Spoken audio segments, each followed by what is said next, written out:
Ben, thanks so much for doing this, man. I really appreciate you taking the time. We were going to get together about a week ago, and little did I know that our conversation would be interrupted by such sad news. How are you doing with the passing of your father? Um, Thanks, Willie. I'm doing okay. It's sad. It's sad when you lose a parent.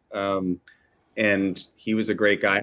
I do feel very fortunate, right now at this time that we were able to be together, and that there's so many people who are not able to be with loved ones and losing them and not being able to have that connection at the end. And I was fortunate enough that he could be at home, so really grateful for that. Um, but he was kind of an irreplaceable person. Is it a strange thing, Ben? I have to imagine that the entire country is sort of grieving, and you're dealing with this public grieving and people sending their condolences to you and wanting people like me wanting to talk to you about it. When for you, it's your dad. It's a very personal thing. It's not a public thing. Yeah, I have to say it's been really heartwarming to see how much he touched people, how beloved by people he was. I knew that, but really, when something like this happens, you really feel it. And I know that for him, he loved doing what he did, and he loved connecting with people. And I know this would have made him feel great. That as a kid from the Lower East Side, grew up very poor during the Depression. It was his dream to be in show business, to be a comedian. I mean, he really worked hard for it. So I think for him, all of his success was sort of like he took it in. I never saw him. He was never blasé about it. He never took it for granted. I think he was always that kid who, uh, grew up really not necessarily knowing where they were going to be living in the next few months. They moved 13 or 14 times when he was a kid, and his dad was a bus driver. They never, it was a tough existence. So this was all kind of a dream for him, really. Yeah, I don't think most people realize that because you came into their lives either in Seinfeld or The King of Queens or with Stiller and Mira. But his personal story is incredible. Like you said, incredibly humble beginnings, served in the army during Yeah, World War II. The guy has like the great American story. for sure. I mean, it was a Jewish kid from the Lower East Side who his dad would take him to vaudeville shows, and he'd see Eddie Cantor or the Marx Brothers, and he wanted to do that. He wanted to uh, be funny, and he followed that. And his parents didn't have any connection with show business, and it wasn't the happiest household. There was a lot of fighting when he was a kid, and when he was 16, he kind of lied about his age and went and joined the army. I think because he wanted to both, he was patriotic, and he also wanted to kind of figure out a way forward in his life. And so he got the GI Bill. He went, there's a funny story.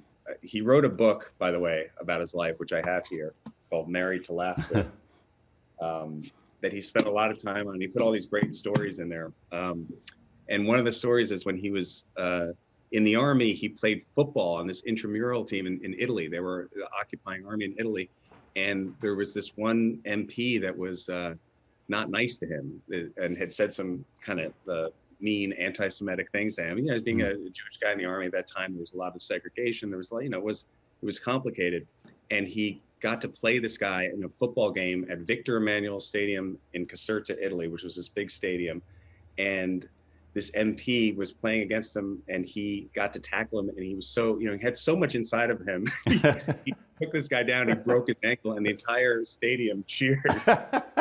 And when he went off at the end of the game, he was 88. They were chanting "Attuat" or whatever, 88 in Italian. Um, and I just think about that because I think, he was so, in real life, he was so quiet and sweet. But underneath, he had a lot of, I think, he was kind of like this volcano underneath that had a lot of emotion, and that would come out, on Seinfeld and these characters, but it never really came out in real life. And so it was sort of like his outlet, I think, and how he expressed himself. Unless he was playing football against an MP. There were two times, Seinfeld and football games during World War II. So how does he get Ben from World War II, GI Bill, to a life in show business? Because that's a wild leap for someone who, as you say, had no connection to show business, didn't have parents in the business. How did he get there? I mean, I think it was pure will and drive. He went to Syracuse because he knew they had a theater program there on the GI Bill, and he had a teacher there named Sawyer Falk that he felt that believed in him, I think, and was a tough teacher, but he supported him and put him in plays and at Syracuse and reviews, and then he went out and tried to get work, like the way actors would in the 50s, and he ended up at in Chicago at some sort of state fair or railway fair where he got a job. It was a Pony Express show, and he got a job stopping the horse in the Pony Express show. And they asked him if he was good with horses, and he said, "Of course." And kid from right, he was a natural, right? Yeah. And from then he got a part in another play, a little part, and then he just went to New York and started making the rounds with, people like John Cassavetes and other actors at that time who would go and just give their picture to an agent and say, hey, think about me for a part, and then they get the call, and he just kept on working at it. Met my mom that way, and they fell in love and lived in a little apartment in the Village, and then weren't making any money, were starving for a long time, and my dad had this idea to do a comedy act with her.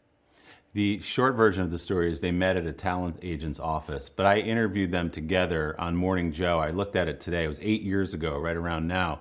And your mom said, the truth was he really impressed me when we went to coffee at a cafeteria across the street. And she asked him if he would steal some of the silverware there because they really needed a second set in her apartment. And when he stole the silverware, she knew he was the one. Yeah, and he stole silverware for her the rest of his life. I mean, he was devoted. He was devoted to her. They loved each other, and they pushed each other too, and creatively they did that. And but he could not have been more in love with her. There are a lot of diners on the Upper West Side missing silverware over the last 60 years or so, I guess. So what was it like, Ben, growing up in that house? You've got these two parents who, by the time you're growing up, have become well known. They're doing Ed Sullivan, they're doing Johnny Carson, they're sort of fixtures on television. When did you yourself, just by watching them, maybe through osmosis, start to think to yourself, okay, this is something I may want to do as well? Well, I think it was always around us, and it was just part of our lives. I knew probably when I was 8 or 9 years old that I really loved movies and wanted to make movies. And my dad got me a Super 8 camera, and I would go out and with my friends and make these little films. And he was very, very supportive of it. Both of them were. But I think it was just part of, like, we'd watch our parents work all the time. They'd take us to the nightclubs. They take us out to California if they were working on I remember my mom had a series one summer in 1975 where she played a lawyer that got canceled after a few episodes, and they were shooting I think they were shooting some William Shatner series or whatever. And I remember walking around the Paramount lot, and I was a huge Star Trek fan, and my mom introducing me to William Shatner, and it just was like the end of the world for me. But it was always part of our lives, and they do a lot of game shows together, and then we go to the game shows with them, and it was all kind of exciting as a kid. It seemed much more fun than going to school. Yeah, your dad has a great quote. I think he said, if we were doing a show with Gladys Knight, the kids were in the pool with the Pips. Like, you were just born into you were born into that lifestyle. I was told that the Pips taught me to swim. I'm not sure. Is that true story? It's family lore. I take it as truth. Yeah. Let's go with it. I mean, I think we should let's make that truth. That's incredible. And you did get the chance to work with your dad, obviously. You got to direct him in Zoolander and other places. Was that sort of a surreal experience to now be sort of calling the shots with the guy who you've looked up to in entertainment your whole life?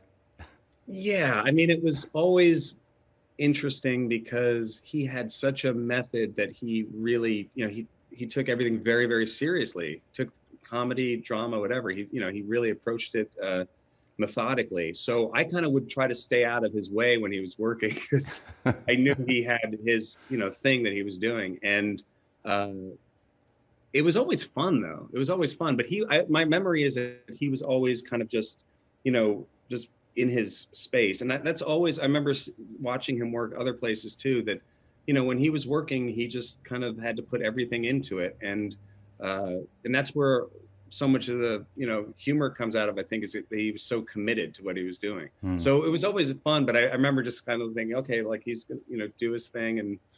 And then, it just would come out. Whatever he did was always funny because it was very genuine and real, and usually not going for a joke, just him going for some sort of logic in his head of what he thought the character wanted or Hmm. was thinking. I get the sense listening to you talk and reading other interviews with you that your dad was incredibly supportive of you from the time he bought you that 8 millimeter camera when you were a little kid all the way through.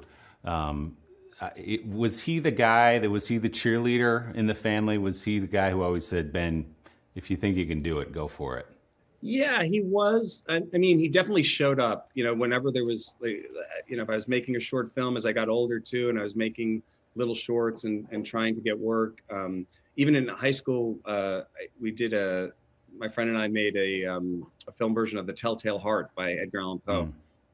And he played the old man in the story who has like this evil eye, and the character chops him up. And so like he let us chop him up in the bathtub, and I mean he just was such a, he just was totally there. And then as it became more something I wanted to do for real, I think he was very supportive and also very overprotective, and not wanting to have his kids have to go through the pain of rejection and what show business is. And my mom was a little more, this is what it is, and you're gonna, and she was kind of like a little more hands off, very supportive too. But my dad was the one who kind of couldn't help but wanting to help in any way that he could. Yeah, the handful of times you and I have had a chance to talk off camera, it's always about kids, and you've always been, you've had great advice about, put your family first, and you, as ambitious as you may be, and all the things that you think you want to get done, you'll never regret being home. Is that something that your father instilled in you, or maybe that you watched your father do, which is as important as your career is? Don't forget to put the family at the middle of it. Yeah. Well, I think I've learned that by trial and error. Yeah. Right. In real, in reality.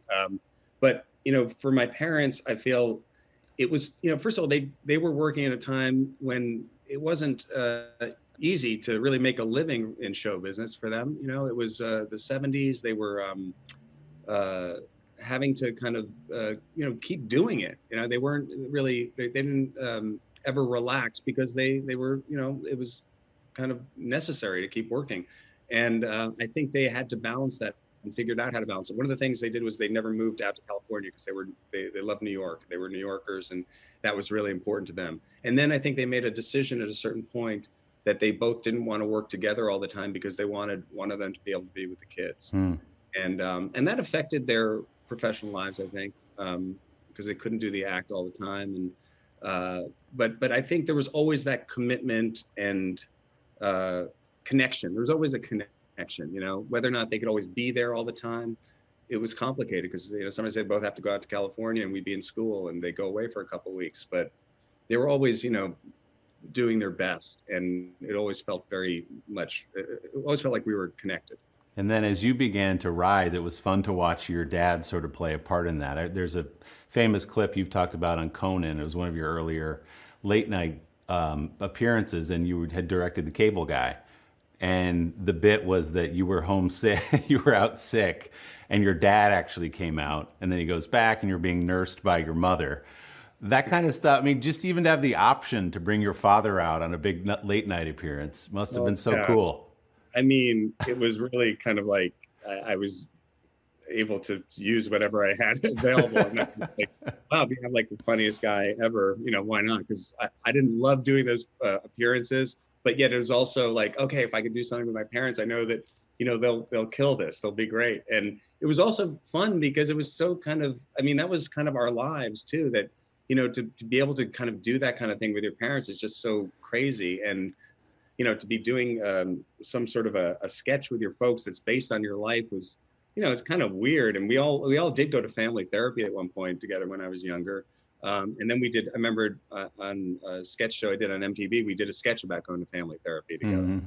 But the thing is, they were always game. They were always up for it. And, my mom loved working, my dad loved working, and they were, brilliant together. And so, of course, I was, yes, of course, I'll take advantage of that. Well, the great part about it was you immediately saw Stiller and Mira again. Like you were sort of in the middle of it and they were doing their bit as you were laying in your mom's lap. Like they just bang went right into it.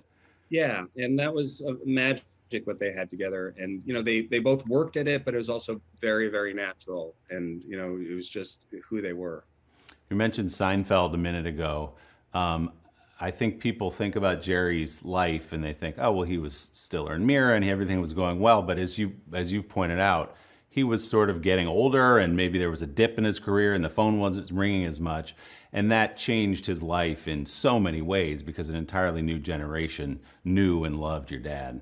Yeah. I mean, he thrived working. He thrived performing. That was, my mom, it was not like that for her. My mom was happy to stay at home and read a biography or do the Sunday Times crossword puzzle and write, or she loved to work, but for him, it was his lifeblood. And so when that happened, it changed his life, and he loved it. He loved it. And he, from that show, he went on to King of Queens and had a great run on that show. And, I think that was just part of who he was. And at the same time, though, he was always, he was taking care of family. He had, he was there, the guy in his family that was, that was making sure everybody was okay too. He had a sister who he took care of, and his dad, his dad lived to be about 101 or 102. Nobody knew exactly because he didn't have a birth certificate. But he was so there for people. He's the guy who would show up and go and visit somebody if they were in the hospital, or show up at a show.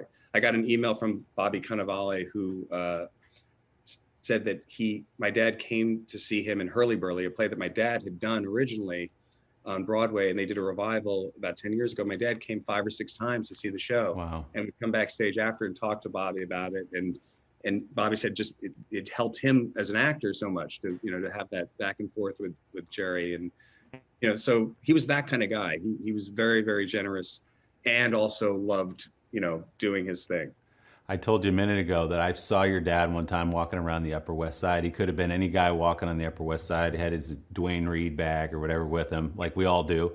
And I was going to leave him alone, and he looked up sort of like, he touched Bobby Cannavale and helped him through that and looked at me and said, hey, you're doing a great job, kiddo. And first of all, I said, oh my gosh, I wasn't going to bother him. How do you have any idea who I was? And we stood there and talked on the street for about 10 minutes, and he was so encouraging. And it was such a shot in the arm, and he was just such a wonderful man. I didn't know him, but I got that 10 minutes with him, and I felt that it was just such a gift. And it sounds like he was just that way with about everybody he met. He was. I have so many stories of people telling me that he, ran into them on the street and he ended up giving them career advice or, learning about their family and really caring. And it became a running joke with my mom because my mom would be like, come on, Jerry, let's go. We have a life. Let's go. They were so opposite that way.